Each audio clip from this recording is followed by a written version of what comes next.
One of the greatest opening scenes in any movie is surely from Pirates of the Caribbean, when Jack Sparrow steps off the sinking ship at the docks and onto the jetty.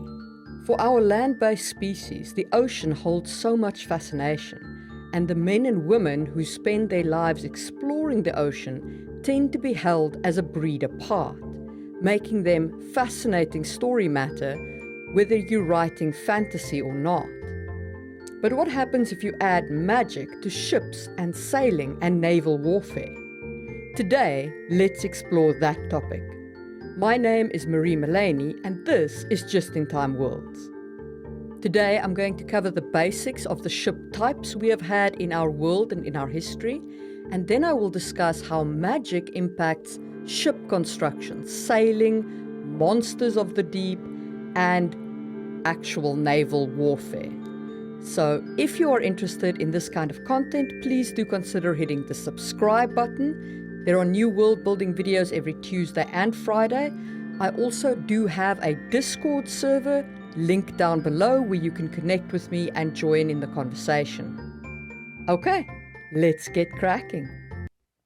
Our oldest form of ocean-going boat is probably the outrigger boat, where stabilization is provided by an extra flotation device attached to the main vessel. A modern-day implementation of this ship is the catamaran. The ship that I think of when I think of these kinds of vessels is a double-hulled canoe of the Polynesians, who sailed across the vast expanse of the Pacific using these ships. Then, if we turn our attention to the Mediterranean, we get the trireme, which was invented by the Greeks based on the design of the Phoenicians. It was called the trireme because it had 3 banks of oars. It also had sails. The ship was therefore propelled by both muscle and wind. On a side note, it's very unlikely that these ships were crewed by slaves. You have limited sleeping space on ships and you need fighters on it. So using slaves is generally not a good idea, as you want your sailors to be both sailors and fighters. Besides its triple oar banks, the trireme also had another fighting innovation, which is the ramming prow. Because it had the power of rowers to get it up to ramming speed, giving the ship a ramming prow allowed it to become a juggernaut in naval warfare. In terms of ranged attack, the ship could obviously not have had cannons, since there were none at that time, but the Greeks did add catapults that shot Greek fire at the enemy ships, which is equally terrifying.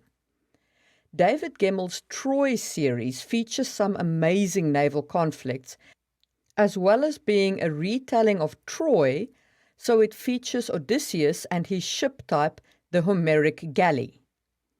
From the Mediterranean, let's move to the east and the junk.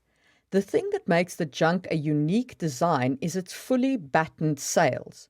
That is, these ribs that run across the sails and allow the ship to quarter the wind better. At least that's what my research says. I am not a sailor, so I'm very dependent on the reading I've done. Apparently, the junk could just about sail straight into the wind. The other unique feature that the junk brought in was the rear-mounted rudder, rather than the side-mounted rudders of the outriggers and the triremes.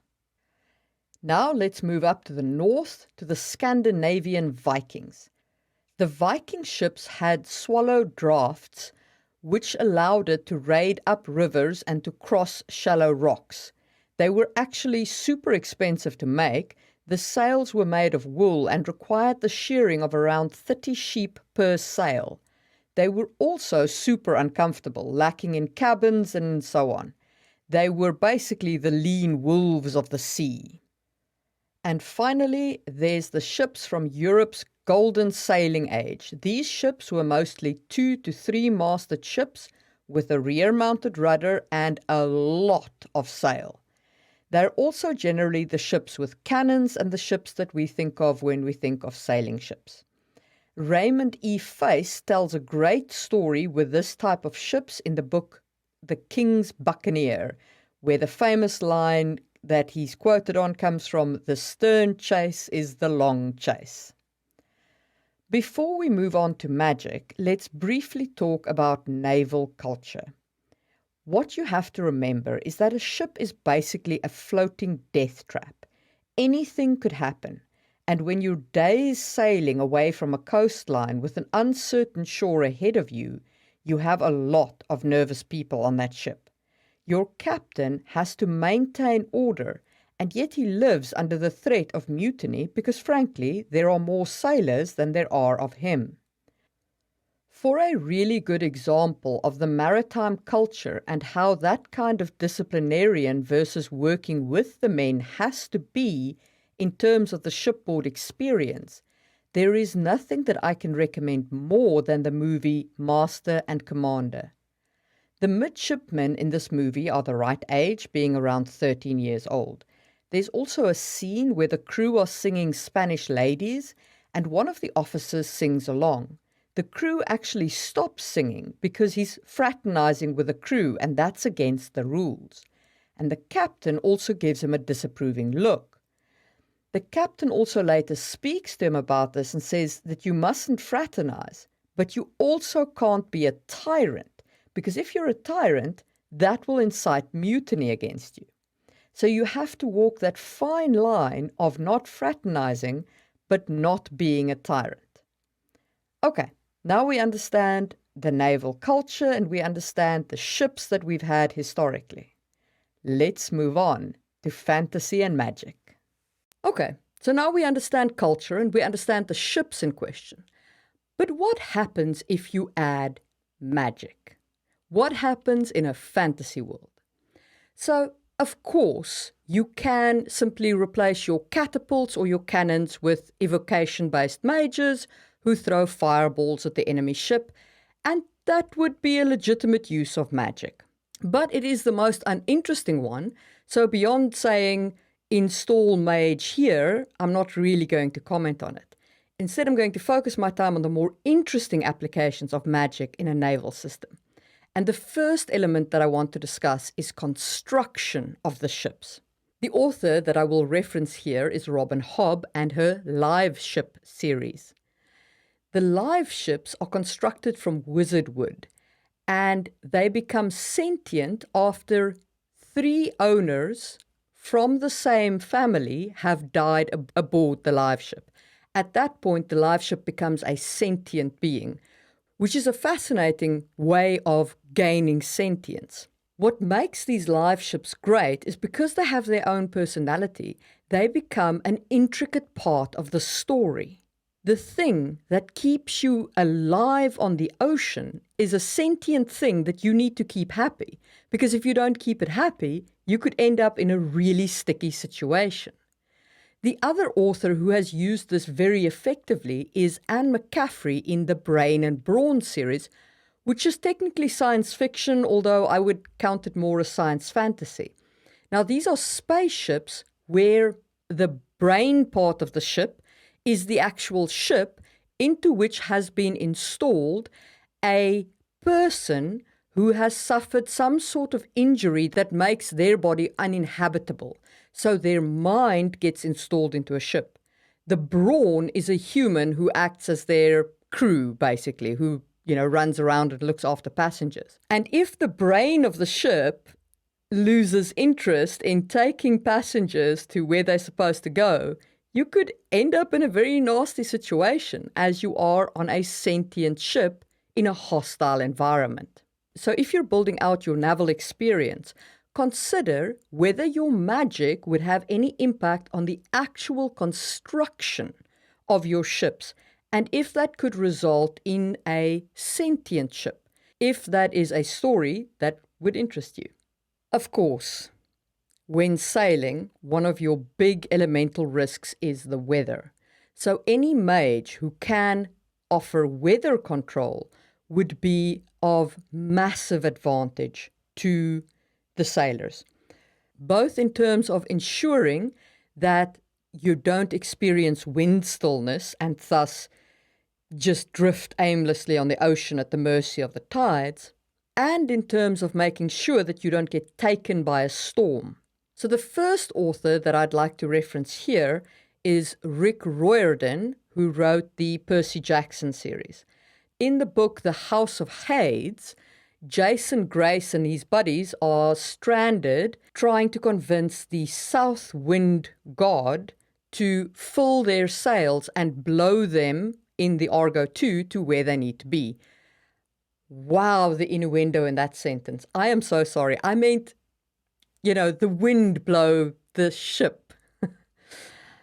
Anyway, after Jason Grace accepts that he should actually be Greek rather than Roman, the South Wind does agree to take them to their destination by filling their winds with sails. No, by filling their sails with wind.